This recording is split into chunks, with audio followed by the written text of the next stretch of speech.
तो NXT takeover की ending में विलियम रीगल से पूछा गया कि आपके थॉट्स क्या है इस शो के लिए, तो विलियम रीगल ने सीधा बोल दिया है कि हाँ बिल्कुल मैडनेस हो गई और it's time for change after 7 year. So क्या हो सकते हैं ये चेंजेस, क्या हो सकता है विलियम रीगल का आगे फ्यूचर, इस वीडियो में ये डिस्कस होगा कि 3 changes that could happen in NXT after NXT takeover in your house. तो जल्दी से वीडियो चालू करते हैं। सबसे पहला जो चेंज लगता है जो कि हो सकता है, जो बहुत एक्सपेक्ट कर रहे हैं लोग कि विलियम रीगल स्टेप डाउन कर जाएंगे एज ए NXT मैनेजर की रोल में या GM की रोल में जिसको कहते हैं, और हमें नए GM मिलेंगे जो कि होंगे नन अदर देन समो, जो कि रिसेंट रिपोर्ट्स के हिसाब से वो NXT में आ रहे हैं वापसी, ऐसा कुछ पिच हो रहा है और मल्टीपल रोल्स मिलेंगे उनको। एक चीज़ और पिच हो रहा है, परफॉर्मेंस सेंटर में भी आया है पीछे को, तो शायद से सम काइंड ऑफ डील उनकी हो रही है WWE से, मेरे को लगता है। और सोर्सेज के हिसाब से जाओ तो लगता है कि हाँ, तो क्या पता समो जो को नया GM बना दे विलियम रीगल और चले जाए, या दूसरे नंबर पे आते हैं जो कि हो सकता है, या फिर समो जो आए और कह दे कि मैं और नहीं कर सकता, मैं तंग आ चुका इस मैडनेस से और इस मैडनेस को ख़त्म करने का एक इलाज है, मैडनेस वाले बंदों को ही ख़त्म कर दो। मतलब कि उनके खिलाफ दूसरी सेना ले आओ। दूसरी सेना का मतलब है उनके खिलाफ NXT UK के टैलेंट दिया और UK का टैलेंट लिया है और NXT UK के जनरल मैनेजर बन जाए विलियम रीगल, क्या पता, और NXT UK के टैलेंट पूरे आ जाए NXT में और आपस में लड़ाई और अल्टीमेटली वॉर गेम्स में जाके क्लाइमैक्स मिले इसका कि हाँ कौन रहेगा टीवी पे, कौन रहेगा USA नेटवर्क पे, उसका फैसला हो, जो कि बहुत फैसिनेटिंग स्टोरी हो सकती है अगर बुक सही से करा जाए, जो कि WWE 2 साल पहले करने वाला था पर उन्होंने नहीं कराई है। फिर वो प्लान सफल हो गए जो भी हुआ, पर नहीं करा, पर अब कर सकता है, मौका है, क्योंकि अब रिस्ट्रिक्शन भी हटते जा रहे हैं धीरे धीरे कोरोना के, और ये आगे चल के हो सकता है, तो ये भी हो सकता है। और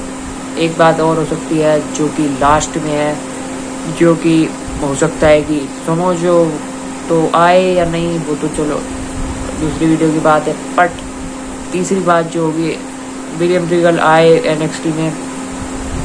दिस ट्यूसडे और आरती कह रहे कि जी हाँ बहुत हो गया और अब हम नए टैलेंट को लाएंगे और ये टैलेंट बहुत हो गया, इनका पूरा टाइम फ्रेम हो जाए कि 1 साल 2 साल से ज़्यादा NXT में कोई रुक नहीं सकता, कुछ जाना पड़ेगा और नए टैलेंट्स को लाए। और नए टैलेंट्स कहाँ से लाए? NXT एक्वायर करे टैलेंट को न्यू जापान प्रो रेसलिंग से। जी हाँ दोस्तों, पीछे न्यूज़ आई थी कि Nick Khan some kind of deal ला रहे हैं, डील अरेंज कर रहे हैं न्यू जापान प्रो रेसलिंग से, तो क्या पता कोई डील बन गई हो, और क्या पता टोनी खान को भी उन्होंने टिच कर दिया हो और निक खान ने अल्टीमेटली सिक्योर कर लिया कोई न्यू जापान प्रो रेसलिंग की डील, जिससे वो न्यू जापान प्रो रेसलिंग के सुपरस्टार्स को यूज़ कर सकते हैं। तो अगर ये होता है तो बहुत फैसिनेटिंग होगा, न्यू जापान प्रो रेसलिंग के सुपरस्टार NXT में आएंगे, बहुत इनको फ़ायदा होगा, बहुत ज़्यादा, मतलब एकदम से मोमेंटम मिल जाएगा, पूरा फ्रेश फेसेस आएंगे, मतलब एक USA ऑडियंस के लिए जिन्होंने आज तक कभी देखा नहीं को WC कौन है या ओकाडा कौन है या टकाजी कौन है या जो भी है, इन सबको देखा नहीं, तो ये बहुत पॉजिटिव हो सकता है, ये भी हो सकता है चेंज। तो ये 3 चेंजेस है मेनली, अगर समराइज़ करें तो एक तो समो जो ऐसे GM आ सकते हैं नहीं, एक NXT UK वर्सेस NXT हो सकता है वॉर गेम्स, और तीसरा हो सकता है कि न्यू जापान प्रो रेसलिंग की हम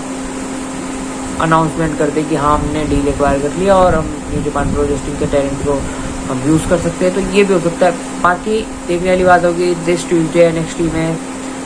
जिस टाइम पे क्या आता है वहाँ देखने वाली बात होगी कि क्या होता है NXT में, क्या जवाब देते हैं विलियम रीगल की, क्या हुआ जिसकी वजह से उन्होंने बोला कि it's time for a change. क्योंकि पास्ट वीक से हम बहुत देखते आ रहे हैं कि NXT में बहुत ज़्यादा खुराफाती हो रहा है, जब से एडम कोल और काइल ओराइली की सिचुएशन हुई, अब पुलिस भी आ गई और मतलब दिखाया, और उसके बाद पीछे भी और वाले टेक ओवर में भी हमने थोड़ा बहुत देखा कि हाँ इतनी ज़्यादा मैडनेस हमने आज तक कभी नहीं देखी। पर विलियम रीगल को एक और चीज़ ध्यान में रखनी चाहिए कि इतनी ज़्यादा मैडनेस नहीं देखी, पर आपने देखा था कि जॉनी गार्गनो और तमाशो चैम्पा के मैच कैसे हुए थे, आपने देखा था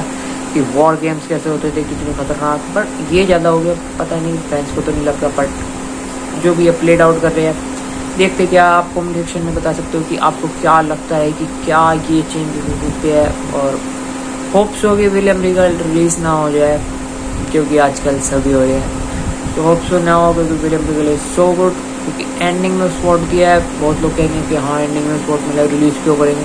बट ये वही कंपनी है जिन्होंने मैथ आर्डी को इतना बड़ा स्पॉट दे के रिलीज़ करवा दिया बिल्कुल और बिग शो को रेसलमेनिया का मेन इवेंट देके रिलीज़ कर दिया, रेसलमेनिया बैकलैश का मेन इवेंट देके बिग वो ब्रॉन स्ट्रोमैन को रिलीज़ कर दिया। तो कुछ भी हो सकता है, वो चीज़ हम इग्नोर नहीं करेंगे, ऑनरेबल मेंशन में चलेंगे। और इस वीडियो को खत्म करते हैं इसी के साथ, और लाइक शेयर कमेंट सब्सक्राइब करते हैं। बाय।